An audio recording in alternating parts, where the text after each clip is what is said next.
right? So it's about 25% of the Muslims in America are converts. So that makes the convert community a minority, right? It's very rare to go into a mosque and see that the mosque is majority new Muslims, right? The place that we just established, the Centro Islámico, Islamic Spanish Centro Islámico, when you walk in, it's 100% all new Muslims. I mean, how many Latinos do you know are second or third generation Muslims? Anybody know one? Raise your hand. Anybody? You know one? You are? Oh, mashallah, excellent. Okay, so your mom's a convert, mashallah, you are. And that's true. I guess the people who are in this gathering where, you know, when we meet there in Houston in this Centro Islámico, I guess, yeah, the kids and the youth, alhamdulillah, are the second generation. But we're seeing that the Latino community is first generation, majority, right? So mashallah, still in this era, right? Your mother became Muslim. With the African American community in Philadelphia, for example, you have third and fourth generation. You know, they're African American, but their grandparents were Muslim, right? So we have this unique phenomena. So in the next few minutes, inshallah, I would like to share just a glimpse, because I'm not going to go into detail in regards to my whole conversion story, because in 2010, in this very mosque, a brother named Isa Parada, who graduated from Medina, and myself, sat down and detailed how we came to Islam. And you can see that video. It's called Latino Journey to Islam. And alhamdulillah, I was very glad to know that as soon as I walked in through the door today, there was a sister who said that that's the video that led her to accept Islam. Alhamdulillah. Is that sister here? You're right here. Excellent. MashaAllah.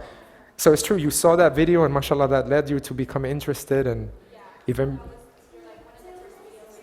MashaAllah. Beautiful. This is great because we don't have to go through all that explanation thoroughly. If she benefited, alhamdulillah, I hope you guys benefit. Latino Journey to Islam. That video has like 250,000 views. And alhamdulillah, we're contacted so much, even through media outlets. CNN in Spanish, okay? They contact us. They want to talk to a Latino, they'll go online, Latino Journey or something, and then boom, we pop up, right? And they contact us. So it's great. So I want to speak more from the aspect of some specifics that make you as a convert and I have certain unique challenges, but also unique opportunities. And then after assessing those, I will personally mention to you why I chose to remain a Muslim. Because after choosing Islam, you have the choice, the same way you chose Islam, you have the choice to then leave Islam. Right? You have a choice to choose Islam and to leave Islam, because human beings have choices. But we usually choose what is in our best interest. And unfortunately, throughout the country, as we go through different Islamic centers, we realize that so many people who embrace Islam, who may not go on to remain Muslim, is because they didn't see value in remaining Muslim. Because they maybe didn't know what Islam had to offer for them. So I figured I want to show you what I found in Islam that was of my benefit to remain a Muslim.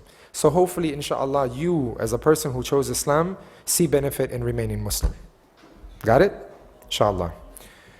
So, first of all, Allah Azza wa Jal tells us in His book, وَإِن تَعُدُّوا نِعْمَةَ اللَّهِ لَا تُحْصُوهَا. If you try to count the blessings of Allah, the favors of Allah upon you, you will not be able to enumerate them. You won't be able to quantify them. You try to account for these, like accounting, you try to select numbers and all this. You cannot do that with Allah's blessings on you. It's not possible. If you just think about your eyesight, imagine having eyes but you can't see. Right? So many people have eyes, they can't see. So many people have ears, they can't hear. How can you even count what that means in your life? Right? A person may have all the wealth in the world, but if they don't have health, what does that really mean? So many of us may have been able to walk, talk, be from a certain background, be able to see, hear as a human being, but we didn't know the one who gave us all of this. And when you don't know the source of something, you may not really value something. If you didn't know your parents, right? And you walk around in life not knowing your parents. Imagine that sort of life. You would always wonder, who is my mother? Who is my father? And this leads to when people have these issues, it has some sociological or psychological effect. They wish they knew their parents, right? Your parents are human beings. The one who created your parents is not a human being. He's the creator. He's unique, he's different. He's not a human being. If not knowing your parents has an effect on your life, imagine the type of effect that it has on a human being's life, not knowing the one who created your parents and created you. This is the situation of the person who doesn't know why they're here. And alhamdulillah, through Islam, Allah Azza wa Jal gives us information to kind of fill in this gap or this hole that we may have in our soul in regards to who created us and what He wants us to do regarding our life and how we utilize our time, how we eat, how we behave. And all of these things that He has put in place, it's not to overburden us or make it difficult for us in life, but yet to safeguard us. Safeguard our soul, safeguard our mind, safeguard our body, our health, and safeguard our belongings. Maqasid al-Sharia, the principles or goals or objectives of Islamic law, everything is in place to keep a person in a secure state from all of these things. To safeguard your soul, right? Your mind, your body, and all of your belongings. And if you look at human beings in life, they try to go about figuring out how to do this naturally. Nobody makes a decision unless they think it's for their own benefit regarding these things. That's how the human mind works. No one makes a decision unless they think it's in their best interest. Many people may say, well, I'm not really that selfish. But if they're going to cross the street, they're making sure a car doesn't hit them. It's natural, right? So when it comes to embracing Islam, personally, I embraced Islam 3 months before September 11th. And when I embraced Islam, my parents had no clue what Islam was. They had not heard really the word Islam. And my father, his background is from an academic background. He was an agriculture engineer, a specialist in agriculture, specialized in sugarcane. And he was a top instructor through a governmental agency in Colombia. He was the #1 instructor in Colombia for many years, and eventually he was given the responsibility of leading the largest, let's say like plantations, I guess, hundreds of acres, thousands of men in Venezuela. So I lived in Colombia and Venezuela before coming to America at the age of 8. When I was here at the age of 8, my parents, being that I'm an only child, I don't have any brothers or sisters, they thought that they made the best decision coming to America. And like so many people who come to America, they feel that they can have a better life, right?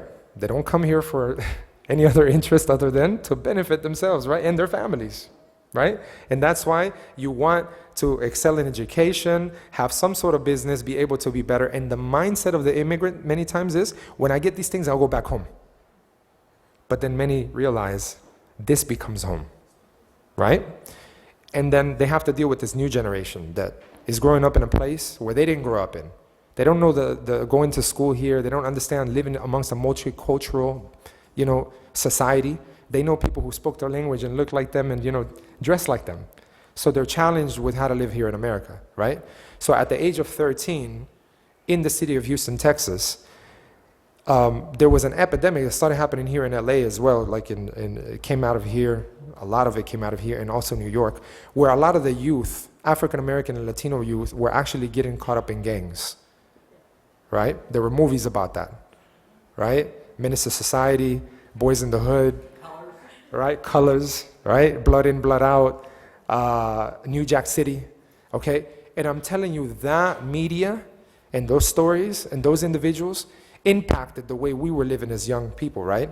The sort of music that came out in the hip-hop era, right? Speaking about social justice and many things. Our parents didn't understand that, right? But in our environment, when I was 13 years old, a gang popped up called New Jack Hustlers, trying to mimic this movie of New Jack City. New Jack Hustlers from New Jack City, right? And in the movie, they're taking over a whole apartment complex. And over here, these guys wanted to take over our whole school. And because the majority of demographic were African American and Latino, they figured they needed to go and literally beat up every Latino so that they could take over the school. The administration didn't know, right? But a Latino in that school became a target. Now, I was a person who didn't get in trouble. I mean, my father told me to defend myself, but never go, looking for trouble, respect people. There's a lot of good principles I had from our background, because as Latinos, you realize we have a lot of good family values, right? You respect people, you respect your elders. I mean, there's a lot of good values, right? That's the way I was. But the leader of a gang, this gang, New Jack Hustlers, who happened to be from the African American side, all of a sudden figured like I was the target a certain day, and he came and hit me out of nowhere. So I was hit by a guy while I was walking down a hall in my school for no reason, because I was Latino.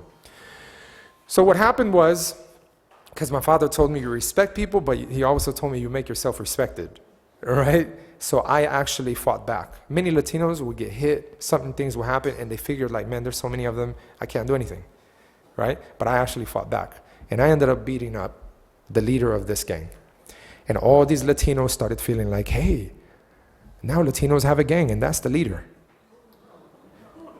I became the leader of a gang without knowing, right? And the administration coined me that way, and everyone started saying that because of this incident. It was a big misunderstanding, okay? But in that misunderstanding, I realized that all these Latinos came together and said, yeah, man, forget this, When we go into the restroom, and we shouldn't, have to have 3-5 people we worry about and all this. And, I used to walk home from and to school from my house. So either people were in front of us or behind us who, had issues with us being our skin color or where we were from. And you can't get away from that.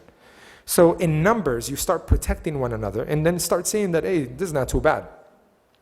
We found a sense of brotherhood, taking care of each other, loyalty, a lot of good values, but within a framework that is not correct. Because when that structure or power structure begins to form, then abuse of power takes place. And that's the problem. So someone later on came and said, hey, I'm with you guys. But it wasn't for the principle of, being safe in the environment. It was because they wanted to feel powerful and do things that were not right. And there was a lot of problems in those days. It led to a lot of my friends ending up either in jail, or some of them even shot, some of them even died.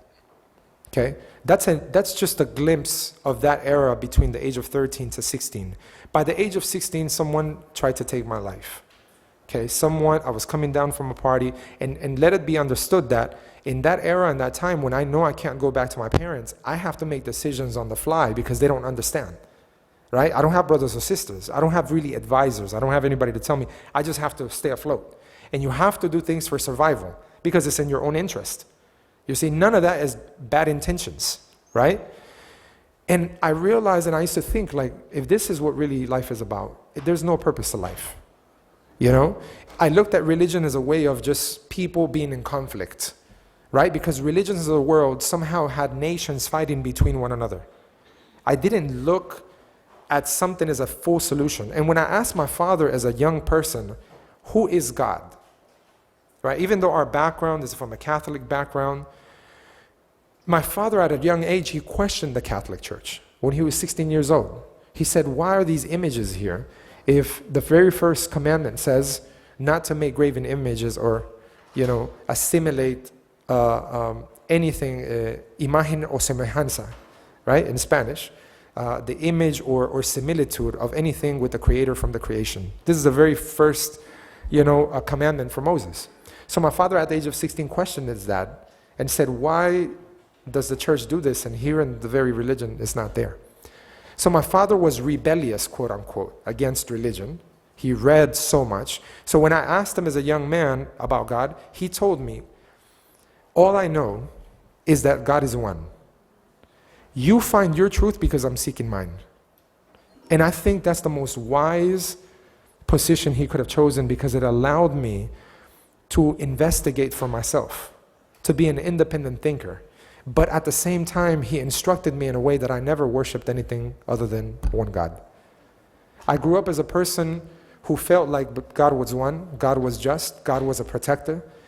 But Jesus, Mary, and anything else that was worshipped besides him was not really a solution. So there are so many people who are not Muslim who may deny even the existence of God, not because they don't really believe in God, but because they don't have answers, or they don't have a structured way of having their reasoning fulfilled with logic that makes sense, not only analytically, but also in the heart. And I think so many people are running dry like this, right? And others say, yeah, I believe in God, but I don't really like organized religion. How many people have heard that, right? Why? Because organized religion looks like a power structure that's not in their own interest or benefit. Sometimes it even looks like a business, okay? We've seen in Latin America with this 10% of churches.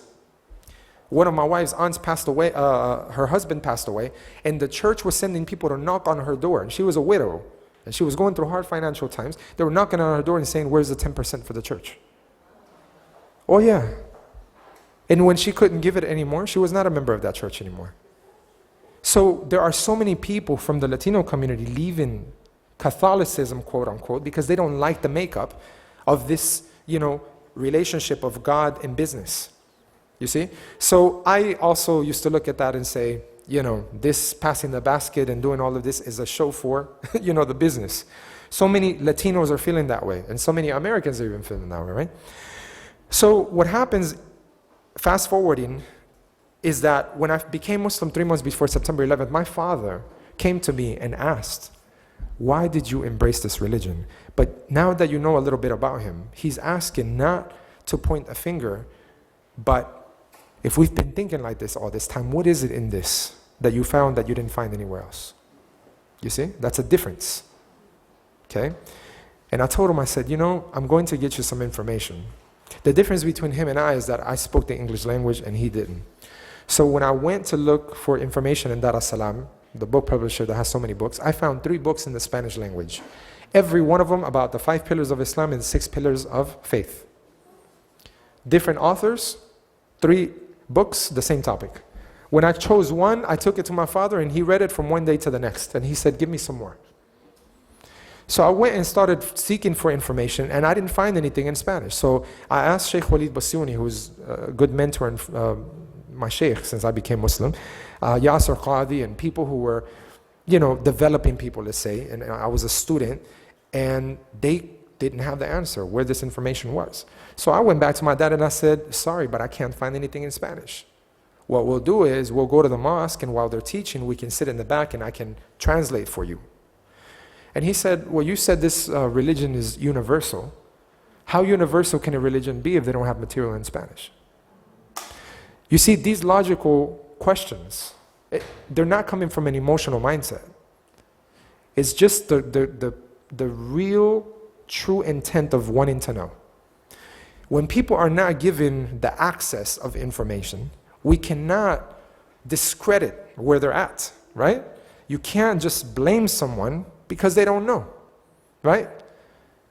So I told him, come with me to the mosque and we'll sit in the back and I'll translate for you. He said, okay. So I remember Muhammad al-Sharif was there giving a talk, Sheikh Muhammad al-Sharif. It was the early days of Al-Maghrib Institute starting, and I was translating in the back. And Sheikh Muhammad al-Sharif has a pet peeve that, he can't be hearing like people talking when he speaks.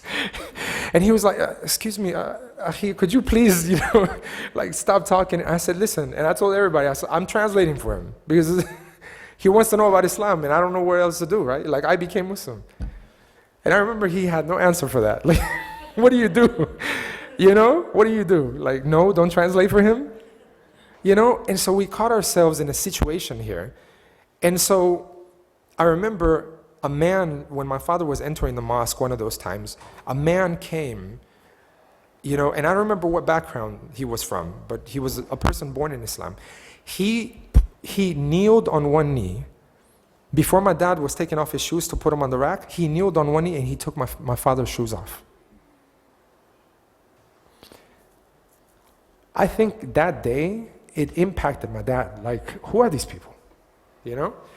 So, Sheikh Yasser Qadhi was speaking that day, and I was translating in the back. And all of a sudden, my father said, the speech of these people should be the speech of the leaders of the world. And so I turned to him and I said, what have you not liked about Islam? And he said, nothing. My problem with religion has always been that you don't have someone to fully live, right? The details of a way of, you know, understanding God in a human form that you can follow. And I found that in the Prophet Muhammad, sallallahu alaihi wasallam.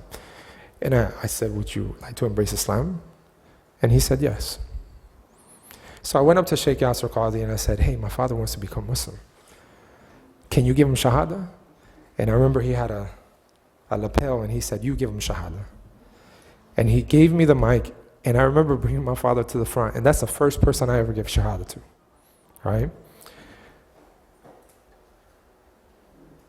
I think in that mosque is the first time they ever heard a Shahada in Spanish. So, soon thereafter, September 11th hits. So many times we think when hit with a calamity, you just run, right? Human beings have this natural response, right? If a lion is coming your way, you have two options. You fight or you flight. And if a lion is coming, you run, right?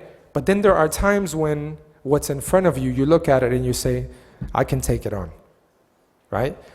When September 11th hit, even though in the city of Houston there's over 100 mosques, over 150,000 Muslims, there was no one to speak in the Spanish language to speak in front of the media. Telemundo, Univision, they all wanted to know, who are the Muslims? What is Islam? Is it really this stuff we just saw that happened here in this country? And so I was asked to speak in front of the media. Imagine you as a new Muslim, who's 3 months in Islam or less right here in this whole gathering. You are? Congratulations. Anybody else? You are as well? Excellent. Would you guys agree to speak to the media today about Islam? You sure? The same way I didn't think I was ready, right? But who is ever ready about these issues, right? Many times it's easier to pass the buck and say, not me. I mean, I'm not, I don't know enough. I'm not something enough. I lack, and I pass the buck, right? But in these times and these situations, it's like, okay, I don't see anyone else who can speak this language. I just became Muslim. Islam reformed my whole way of life. It's reformed me and my family. Why wouldn't I? You see? And it's a challenge that you take on, and anytime you take on a challenge, if you do it for the sake of Allah, without a doubt, Allah will help you. Becoming a new Muslim, you all know you will be challenged. Okay? And you'll be challenged because, similar to the way you go through an educational process, in order to have a doctorate degree, right, you have to take more tests than if you just, graduate from high school, right? You have to be tested at a higher level. But every time you're tested, you are going up a notch regarding experience and knowledge. So becoming a Muslim and being tested is Allah's way to strengthen you and be able to establish your feet firm upon His way of life. I wish when I became Muslim, right, I knew a lot of what was about to hit me was at that level, and I started feeling like, man, what am I going to do? And Allah Azza wa Jal sent certain people to my side. One of the brothers who, was Isa Parada, who was actually the brother who we talked about how we came to Islam in this very place. And he was a student at Medina University coming back from his first year.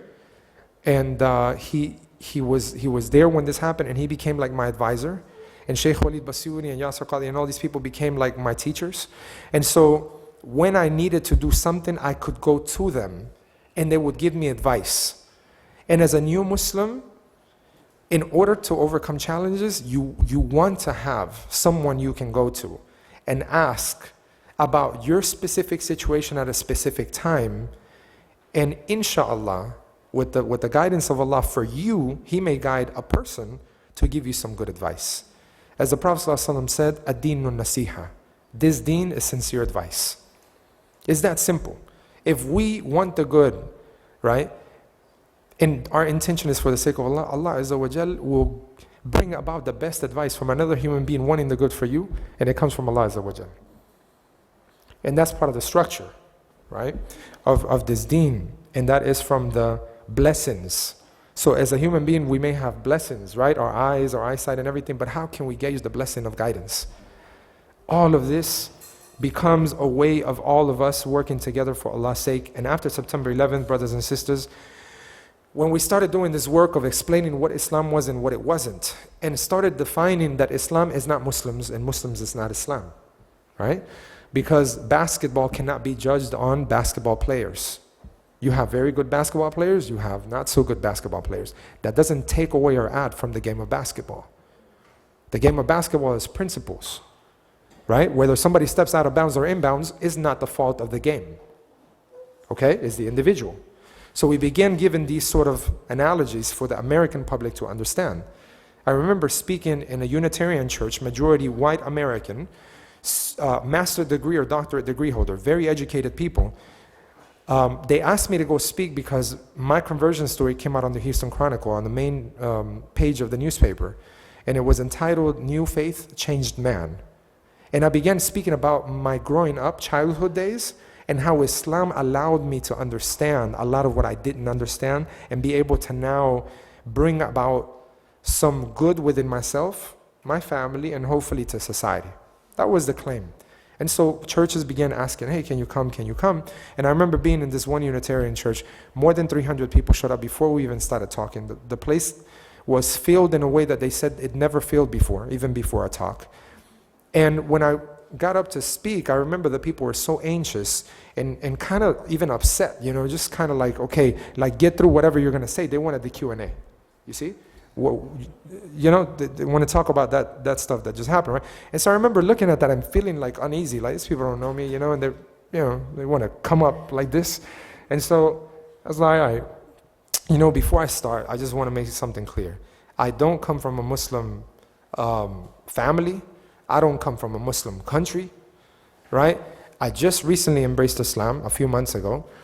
And honestly, if I didn't know Islam, I wouldn't feel comfortable to know or hear that a Muslim is moving in next door to my house. And they were kind of set back, you know. Like. And I said, yeah, because if I didn't know Chinese people, and on TV I see Chinese people hurt people who are not Chinese, I wouldn't want a Chinese neighbor neither. So this led to kind of a breaking of the ice, right? And all I remember mentioning that there was a little bit of what I learned from Allah's names and attributes. When you talk about Allah being the creator, the sustainer, the maintainer, the fashioner, the one that gives everything, you know, its shape, its size, its color, its attribute, the one who knows it all, the one who sees it all, how can any human soul negate these facts? Nobody. Doesn't matter what religion they are. It's something of the fitrah, something of the nature of the human being. It's encoded. It just has not been identified in the way that it's presented. So when we offered that, explained who the Prophet Muhammad was, sallallahu alaihi wasallam, what Islam was, I said I want to just mention these three things: Allah, Muhammad, Islam. When I use this terminology, who many of you may not even know properly, then we can have a discussion. You see? So I didn't give a talk. I just gave a definition of these three. Then it's like, all right, ask your questions. The first lady who got up, she was a lady in her 60s. And I remember she got up and she said, what you just said is beautiful. How come nobody from your congregation has ever come to speak to us before? And I said, I asked myself the same question. I just became Muslim. Why these people who have this faith that I just found haven't been talking to the people who they live with? You see? It's not rocket science. I mean, that's not difficult, right? Why do people who live with a specific, claim to good, all right, from themselves and humanity, why would they not talk to someone else about that? Think about that. Is that difficult? Social media nowadays, the basis of it is that when you see something good, you want to share it, right? That's how you get viral, whatever, right? Oh, you got to see this, share it. Why, if people had this structure of this deen, something they claim to be true, why wouldn't they want to share it? There's some issue there. And I didn't know as a new Muslim, what is this? And now I'm caught up, not knowing enough, not being whatever, I don't know is right in Islam. I'm just a guy who just from the street came into Islam, and I have to talk to people, and these people maybe know more, and they're not. It was so. I think the audience has started seeing or empathizing with even my position. Maybe because I grew up here, right? Trying to figure that out. But I think the legitimacy or the vulnerability allowed for people to realize that there's a discussion that hasn't taken place. And when I began going to churches and so on as a new Muslim, I began making mistakes. Because as a new Muslim, you're going to make mistakes. Okay? If you go into business and you're new in going into business, you will make mistakes. Right? If you graduate as an engineer, maybe you went through school, but you're going to go into the field to be an engineer, and you're going to make mistakes. There's no way you can leave off making mistakes. Every human being makes mistakes. So I was a new Muslim, I made mistakes. So I'll tell you about one of my mistakes because I own my mistakes, okay? I'm not shy, I learned from them, right? And this is what we need to do as new Muslims. We need to learn from our mistakes. I was asked to speak in a Spanish-speaking church. And this place was huge. So more than 500 people there. I went with my, friend, Isa Parada. He was like my advisor on the ground. He's from Salvador background. And even though he studied in Medina, somehow I'm the guy speaking in the front. I used to always tell him, shouldn't you be this guy? Right? So, go ahead. Alhamdulillah, go ahead. It's like, so I go to speak at this church. Picture this, right? I'm a new Muslim. I have a white thobe, jalabiyah, a white kufi, and sandals. All right? Because you see, as new Muslims, we usually take the physical exterior representation of the majority of people around us. If a brother becomes Muslim and the masjid is majority Indo-Pakistani, he has shawarm kameez, like in a week. Because somebody maybe gave it to him. Said, mashallah, you're one of us here. And then it's like they go and change in uniform and then they come back. It's like, yeah, I'm in this team. That's what happens. I just saw it in Mexico. We were in Mexico like two months ago, and I swear I thought this guy was like straight from the Gulf country. And at the end of the night when we did our program, he comes and he's like, hey, hermano, ¿me puedes esperar un momentico? I was like, ooh, you're from Mexico? He said, yeah, I work here in the mosque. He was like, yeah, just wait for me real quick because I need to shut the mosque and I want you to be here, until I leave. It's like, all right. He went to the back and he changed from his whole getup and came out like a Mexican and walked down the street as a Mexican. So this guy transforms inside the mosque. You see that? I mean, the new Muslim has a challenge in how they fit in. And this is the easy way, right? They just, like chameleon themselves into the situation. But I thought I would do this all the time because I'm not going to be switching up like this. So I go and give this talk. And I have a thobe, white thobe, kufi, and, sandals. And as soon as I get up, buenas tardes, start going on. And I forgot to mention the fact of where I'm from. The topic at hand was very challenging. I was very nervous because it was, how do we think about September 11th from the background of different denominations and different religions? So there was a Spanish, Jewish guy, there was a Spanish Mormon, a Spanish Catholic, and I was the Spanish Muslim. That's how they invited me, that's how I went, and when I spoke and so on, I gave my little spill. It's not too much information, literally, who is Allah, right? A little bit of this information they don't know, and then I just gave one little piece of advice that I was given from one of my mentors. He said, when incidents happen in the world, we may question so much of why it happened, but one thing we can't do as human beings is question God. Like, why did he let this happen? Because if everything's by the will of God, right? Oh, if it's your will, then why'd you let this happen, right? We can't do that. But instead, we'll be questioned one day. That word of advice from one of my mentors, again, why I mention a mentor, because see, at 3-4 months in Islam, you can't come like that. That's high-powered, analysis over years, and just gave me something that I could take. And that's what I mentioned. And I said, now, besides what happened, which we don't agree with, right, even our faith and so on, and totally explain that this doesn't represent Islam, regardless of this, how do we move forward, as a community, as people, and so on. And we just offered certain things, And as soon as I was done, people got up. It was a standing ovation. People were clapping. And I was like, wow, these people really love Tawheed. I'm learning Tawheed. They really love Tawheed, right? They found out about Allah. So I'm glad. When I got down from the stage, there was a bunch of people coming, like racing to speak to me. And I'm like, these people really love Islam, you see? And when they ran up to me, they were like, hey, we have a question for you. They start shaking my hand. Where did you learn how to speak Spanish so well?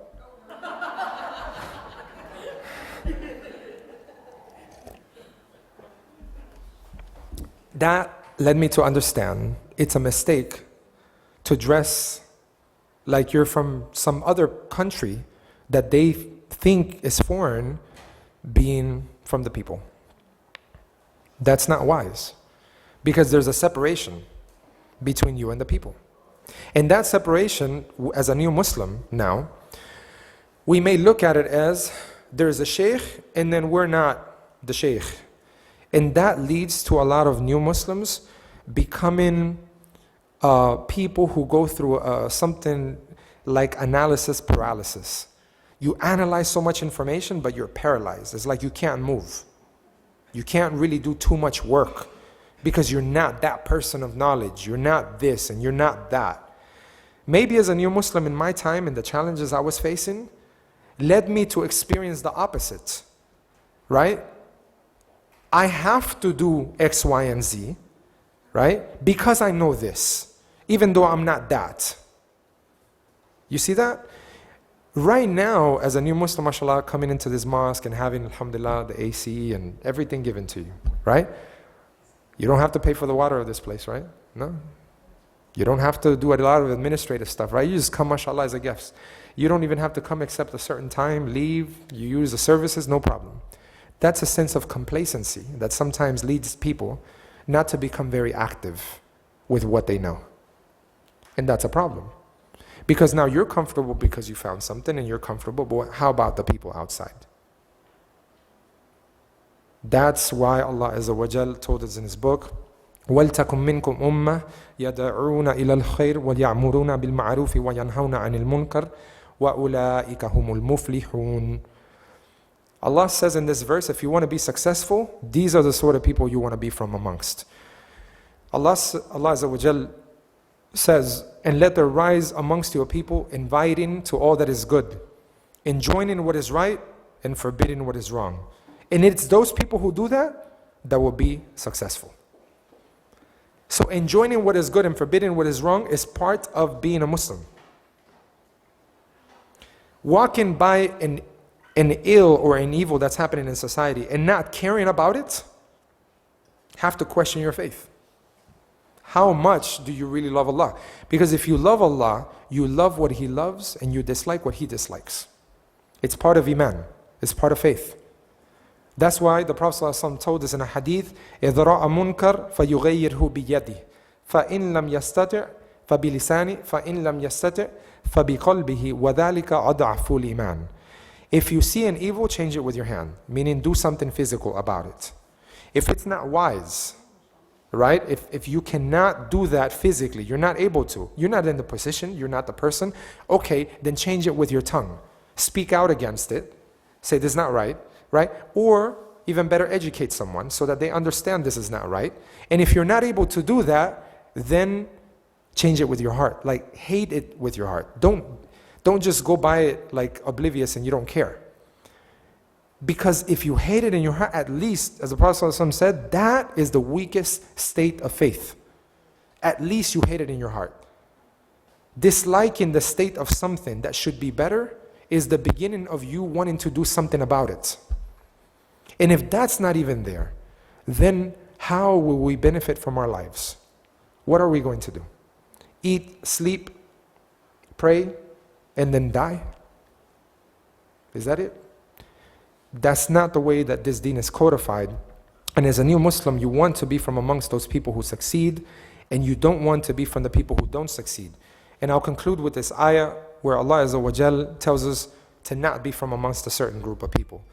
وَلَا تَكُونُوا كَالَّذِينَ تَفَرَّقُوا وَاخْتَلَفُوا مِنْ بَعْدِ مَا جَاءَهُمُ الْبَيِّنَاتِ وَأُولَٰئِكَ لَهُمْ عَذَابٌ عَظِيمٌ. And do not be from amongst those people who became divided and began differing and fighting amongst each other after their clear evidence has been given to them. It is these people who will have a grave punishment. May Allah protect us from being amongst these people. We say Ameen. May Allah may Allah guide us to be from amongst the other people, those that succeed. Ameen. Because people want to succeed. Who wants to fail? It's not in the nature, because you want what's best in your interest. You want to always win, right? So when playing any sport or doing anything, you don't get in there to lose, right? You don't come into Islam to lose, you come into Islam to win. And if you want to win, why wouldn't you offer the information and the rules and the guidelines for others to win as well? My mother told me she would die a Catholic. Don't come talk to me about this religion. And I said, look, I'm not here to change your mind or nothing, but there will be changes in my life, right? And when I began not to go out, not drinking, not doing things that I was doing, she thought I was brainwashed. She thought I was crazy.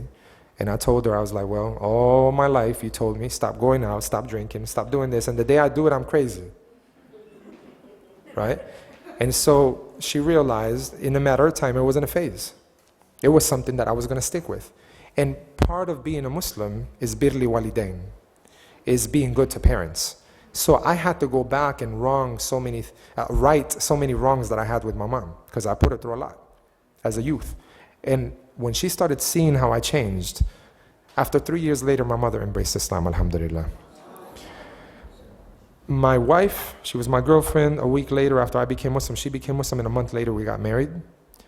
And her mother, as soon as she wore hijab, the first day she became Muslim, her mother said, I'll never go anywhere in public with you wearing that on your head. And there was a graduation of one of her cousins, and sure enough, she left her. She didn't want to go with her. And, tore, my wife's, hard up, like, oh my God. And the day my first daughter was born in the hospital, my mother-in-law accepted Islam. Alhamdulillah. So many of us, as new Muslims, have the opportunity to be able to make a change, and we want to be active, and we want to call people to that which we found to be good, because we want to add value. If you add value to people, it multiplies. If you do not add value to people, and you begin talking about what is wrong in the world, and what is wrong with people, and what is wrong with things, you take away value. You subtract. And when you subtract value, eventually it leads to division. So Allah Azza wa Jal tells us in the last ayah, don't be like those who became divided and differed amongst themselves. After they knew clearly they shouldn't be this way. You see, they shouldn't be this way, because they obtained clear evidence. You guys have been given guidance, clear evidence. Don't ever take it for granted. Don't ever think that Allah Azza wa Jal didn't know that all of a sudden, oh, this person has guidance, okay. No, He knew you wanted guidance and He gave it to you. There's not one person who will ask, as a wise man said, for guidance except that Allah will give it to him. Because Allah Azza wa Jal is just. And if a person is sincere and they ask of Him assistance, He'll give it. He's not a human being. So many people in this life don't have a relationship with Him because they don't know Him. I think as a new Muslim, I have personally been blessed with this deen, and there's a saying, ad-deen min ad-dain, this deen, this way of life is based on debt. Debt. I owe Allah for giving me Islam. How can I repay Him? Can I pay some value? You can't. So how will I repay Him? By serving Him, by being thankful, right? By trying to do whatever. And He's so merciful that even in that process, He will give you more. You're more thankful, He gives you more. لَإِن شَكَرْتُمْ لَأَزِيدَنَّكُمْ. If you're truly thankful, I will increase you. And I will increase you, and I will increase you, and I will increase you. In that relationship, the day death comes upon us, Allah doesn't stop giving. He'll forgive the person of their sins and give them Jannah. And this is what we all hope for.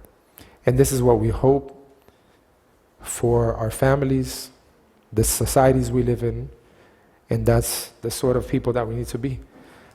There are some people, unfortunately, leaving Islam because of misinformation, because of miseducation, because of them thinking that their culture was Islam. There's a confusion there. But Allah Azza wa Jal, as people are leaving, He's replacing those people with people who worship Him and who will be faithful for Him. And those are the new Muslims. People who are born in Islam, Allah Azza wa Jal favored them to be from a Muslim family, to know Allah Azza wa Jal since day one. They also have a challenge. Is it that they're just inheriting Islam because my father or my mother was Muslim? No. They also have to make a choice, right? So they have to be also informed, and they also have to make a choice. You don't inherit Islam. You choose Islam. Even if you were born in Islam, you recommit to Allah because you know who Allah is and what He wants from you. So even a person who was born in Islam, they have to get to know Allah in order to establish that relationship with Him. Our time, we're here at 2:40. I wanted to actually show a video today of the Islam in Spanish Islamic Center, but I don't think we have time. And this is also in the midst of being edited. It's not final. So instead of doing this, what I would like for you to do, because it's going to come out in a few days, please go and look for Islam in Spanish on Facebook and like us. That's the first thing. Because you'll get to see the work that we're doing nationwide, at a local level, and internationally. After doing this work for years, the last 15 years, alhamdulillah, we've seen hundreds of people embrace Islam. In the Centro Islamico of Islam in Spanish, the Islamic Center that just established in January 30th, we've already had 17 people embrace Islam. Alhamdulillah. We have seen people in our visits. We just went to Mexico a couple of months ago, 5 people embraced Islam that weekend. We went to Colombia and did an event, and there 5 people embraced Islam that weekend. So if you want to follow us and see the work that we're doing and the approach as to how we're doing it, we post in English and in Spanish and in English. So yes, it's in Spanish and English, because our community that has supported this work is from America. We don't have a Muslim country to look for support from, or an ethnic group who is from our Muslim country to seek support from. So we work with communities such as this one and Muslims from all over the world so that we can do this work. And our Muslim country is America, right? That's where the Muslims live, and that's the people who we go to. This is the American community. And they're able to know and understand the benefits, especially when it comes to Latinos embracing Islam, because even though I speak English, and no doubt we can do this work in English, we specialize in the Spanish language, because when you speak to people in their language, it has a unique clarity. Because Allah Azza wa Jal told us in His book, وَمَا أَرْسَلْنَا مِن رَسُولٍ إِلَّا بِلِسَانِ قَوْمِهِ لِيُبَيِّنَ لَهُمْ وَيُضِلُّ اللَّهُ مَن يَشَاءُ وَيَهْدِي مَن يَشَاءُ وَهُوَ الْعَزِيزُ الْحَكِيمُ. And I have not sent the messenger except that he spoke in the language of his people, in order to make the message clear for them. Then Allah guides whomsoever He wills and leaves astray whomsoever He wills, and He is the Almighty, the All-Wise. He could have done it in any way, but with His wisdom, He chose it to do it this way. So we have a responsibility who speak Spanish with the people who speak Spanish. If you speak any other language, you look at that language and you look at your people and you benefit them with words that will reach them directly. This is the way Allah did it. The Prophet ﷺ spoke the Arabic language, and the Arabic becomes our language, because the book, the Quran, is in Arabic. But when you take the principles and you deposit into the understanding of the cultural context of your people, it comes to life. It's relevant for them. So we have, alhamdulillah, in regards to the days that he was receiving revelation, 23 years. We study to the best of our ability this period of history, and we study and follow the authentic, alhamdulillah, understanding of this deen until today. And we ask Allah Azza wa Jal to guide us and to accept from us, and to make whatever it is that we do for Him a sake for us to remain Muslims, because it is by doing work that we will actually remain Muslims. سبحانك اللهم وبحمدك وأشهد أن لا إله إلا أنت واستغفرك وأتوب إليك. We have a few Spanish audios here, mashallah. When I gave the first khutbah this Friday here, and all our material was gone, mashallah. The Muslim community here, mashallah, took it to give to their neighbors and so on. We have a few left over, and then we have The Purpose of Life, which is a nice audio as well. We have just a few. We want to leave out of here with nothing. So we have a few of them. We'll give them to you, inshallah. And in this time, I know it's like 1:45. If we can take 5 minutes, question and answers, and then the last 10 minutes, inshallah, before 3, I'd like to just kind of round up the Spanish speakers and speak to them in the Spanish language, just for a few minutes, and then race out of here to be able to make this flight. Yes. Yes.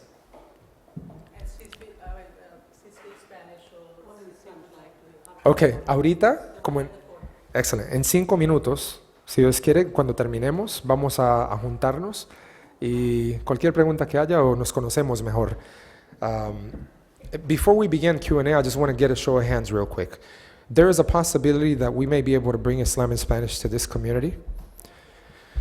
How many? MashaAllah. MashaAllah.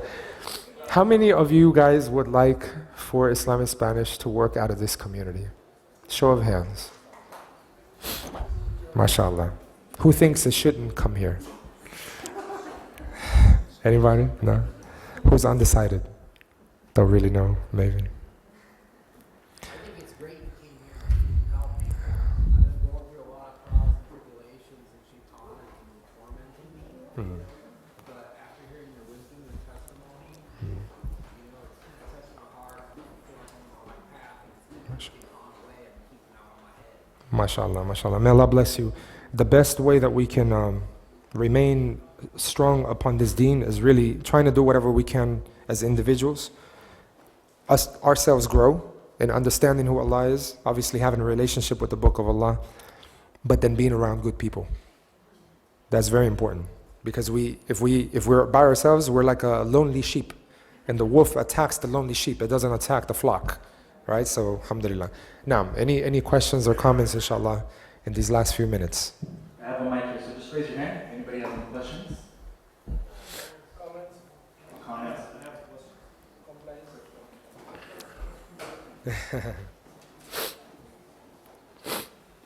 You want me to make the question in English or in Spanish? MashaAllah, MashaAllah. We can do it in English right now because we're all with the English speakers, inshallah. No. I want to know how about the South America. I used to visit South America in the 80s, and each 2 years, 3 years over there, I went to Brazil, I went to Colombia, I went to Peru, I went to Argentina, different country over there.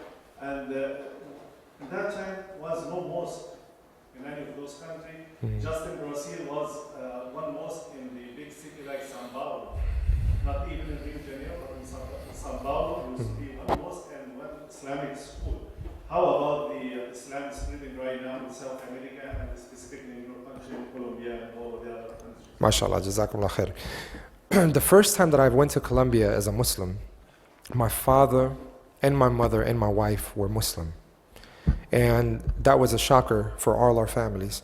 That month that we were there, without doing any event, any talk, anything formal, 14 people embraced Islam, alhamdulillah. That was just discussing and answering questions and traveling to where my wife was and where my family was. In Colombia, my country, and I'll speak from that point because that's a country I may know very well, because we have one of the top students of knowledge in the Spanish language who lives in our country. He's from Argentina, studied in Al-Qura in Mecca, but he lives in my country, so I know breakdowns, and I've been there to see the analysis of all the leaders regarding numbers and Islamic centers and people converting Islam. We have good data, mashallah, regarding what's happening in this country. There's 46 million population in that country. There's 13 Islamic centers in the whole country. And there are about 3 people at an not full-time imam position, but that are looked at as religious leaders who speak Spanish. 3 people out of 46 million. And none of these 3 people happens to be from Colombia. 2 of them are Arab, and 1 of them is Argentinian. Okay? That shows you, and why I mention this is because this is the most advanced country in Latin America regarding Islam. Which country is that? Colombia. That we understand in Latin America. Besides, and I'm not counting for Brazil because they speak Portuguese. So I'm looking at the Spanish language, right? When we just went to Mexico, give you an idea, point of reference. Mexico City, okay, has anywhere between 20 million population to 30 million population. One city. And amongst 20 to 30 million people, there are 2 mosques. 2 mosques. One brother from Mexico who studied Islam and actually is an imam, maybe not even in front of the people all the time because he's so spread out. One brother in that city, 20 million, 30 million, but then in the whole country, maybe like 2 of them speak Spanish that are from there. That's the state of Islam in Latin America. When we go, we come in as advisors for these leaders because we come from a structural mindset of a community here in America that's about 40 years in advance, in its future. So we almost come like from the future, to tell them, certain things that will benefit them, They don't have information material. Islam in Spanish, alhamdulillah, from not having any material when my father asked for it, nowadays we've produced over 500 audiobooks, have produced more than 250 television shows. Really hope you hit the like because we stream all our khutbahs now live in Spanish 20 minutes and in English 10 minutes weekly, and we have a weekly class on Sundays. Today, alhamdulillah, there's a weekly class happening right there, and it's live and it's free, and this is a service we give that not only can benefit the Latinos in North America, but in Latin America, that's where they're getting their information in. That's where they're getting some education. When we go to these countries, people are like, mashallah, you guys, similar to the sister saying, right, this video impacted me and led me to become Muslim. We've been on the ground saying, this is how I found out about Islam. So we really trust that going into the field of media, by the way, something I didn't mention, I went to study in the field of media, multimedia specifically, which is film production, audio engineering, web design, and graphic design. These 4 elements, multimedia means multiple ways of sending a message. That's my field, my professional realm. Because I went in there with the intention to do something regarding media for Islam. Islam in Spanish is that vehicle. But on the English side, even for many organizations, alhamdulillah, in the English side, we've been able to produce media because Muslims lack media, honestly. And so our media in the Spanish language, alhamdulillah, has led to television shows where people call in, ask questions, and alhamdulillah, we've seen so many people embrace Islam. And from Latin America, it's not uncommon, it's very, subhanAllah, common even nowadays. We see a post and saying, hey, I want to be Muslim. Can you guys give, the website Islam in Spanish, islaminspanish.org. Islaminspanish.org. So, islaminspanish.org. I don't know where I can see the link over here and so on. Actually, this is a video, but this is the name of the organization here, Islam in Spanish. So if you look at islaminspanish.org, you can go there and please subscribe if you've subscribed to our channel. Even if you don't speak Spanish, I highly encourage you to share. Share. Because we need so many people to be able to share this message because it's few Latinos. So we need a lot more help even from people who are not from a Latino background. Quran at all? How common is it for it to be written in Spanish? No. The brother who lives in Colombia just translated the very best translation of the Quran. His name is Muhammad Isa Garcia. And alhamdulillah, we have about 5,000 of them, Qurans here in our center. We distribute them here in America, but even when we traveled to Mexico, we took 300 of them. And there's none over there. In Colombia, the place where he lives, he may have 200. So, in Spanish. Yeah. So it's on to us in this organization now, especially in Ramadan. This is where we gear up to put together projects with a specific budget to be able to take care of these needs. And it's something that we never, I ran away from the issue of fundraising. I never liked that. I thought that we could generate our own income resources in other ways. We established a a production studio in Houston, and we thought the Muslim community, would really rent out the studio and produce media, and then that would generate funds to be able to generate the media for this and not have to rely on donations. But after 5 years of that intent, the Muslims, be honest, they don't understand the value of the media, especially the cost related to it, even at a fraction of a cost that it was being offered at 30%. We did some things with national organizations and so on, but it was not sustainable. So last 2 years, we relied on going out to centers such as this, explain what projects we had going on, and alhamdulillah, that's how we were able to establish the Islamic Center, because there were some very generous individuals and communities, alhamdulillah. We hired the right people, and we try still to have the right people on board, and we spend the resources. I mean, we came to this community with our initial resources. We didn't request, alhamdulillah, for the community. We told them, listen, we want to see things on the ground because we're analyzing the possibility of coming here. And so we wouldn't be able to do that unless there's some sincere people supporting, alhamdulillah. And we try to manage those resources for Allah Azza wa Jal to the best of our ability. Even staying here today, that was the intent. Now, anybody else? One more question, if we can, from...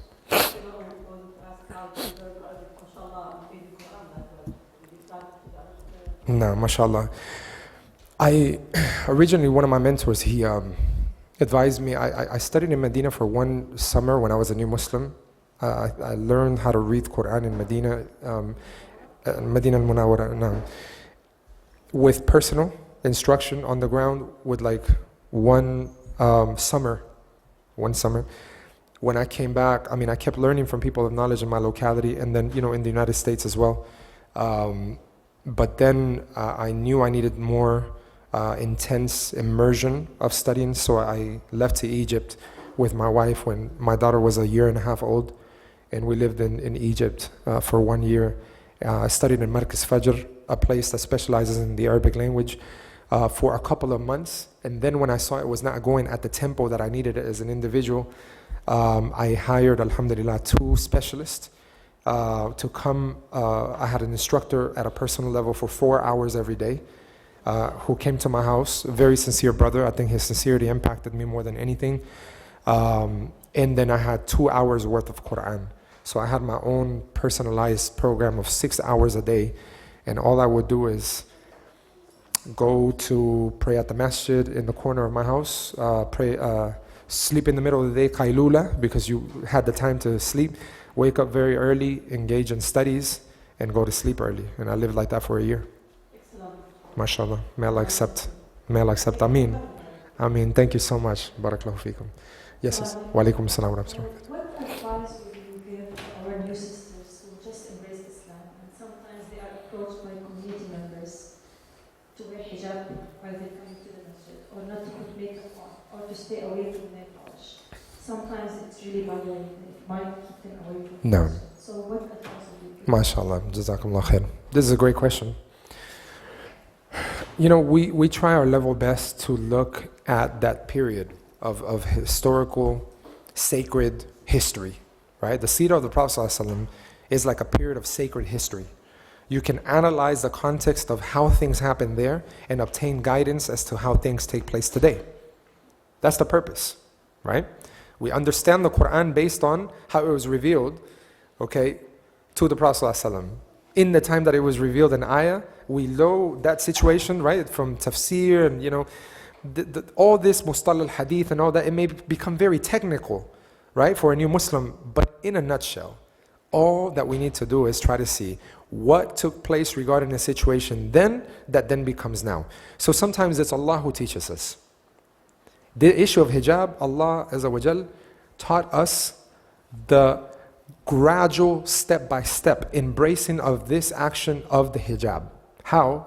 Because Allah Azza wa Jal revealed in the Quran in Mecca, amongst the Quraysh, when there was pressures and the Muslims were being persecuted and so on, right? Allah could have revealed an ayah and said for the woman to wear a hijab, right? But in 13 years in Mecca, all the ayat of the Quran, majority of them are about the essence of who Allah is, who the Prophet ﷺ is, who the messengers are, what the books are, right? The day of judgment, right? Paradise and hell, Okay? These are all things to do with Iman, faith. 13 years, Allah, formulating an approach so that people's hearts who were with the Prophet ﷺ could understand how to have a relationship with Allah. 13 years. You don't find many rules. Some of the Sahaba were going to the prayer drunk. The prayer was not even 5 times at some point in time. It was 2 times a day. Then it was said not to go drunk to the prayer. Then they wouldn't go drunk to the prayer, but after praying the last prayer, they would drink. Right? This is a gradual step-by-step thing. If Allah never revealed, haram alaik, this is, you see, haram.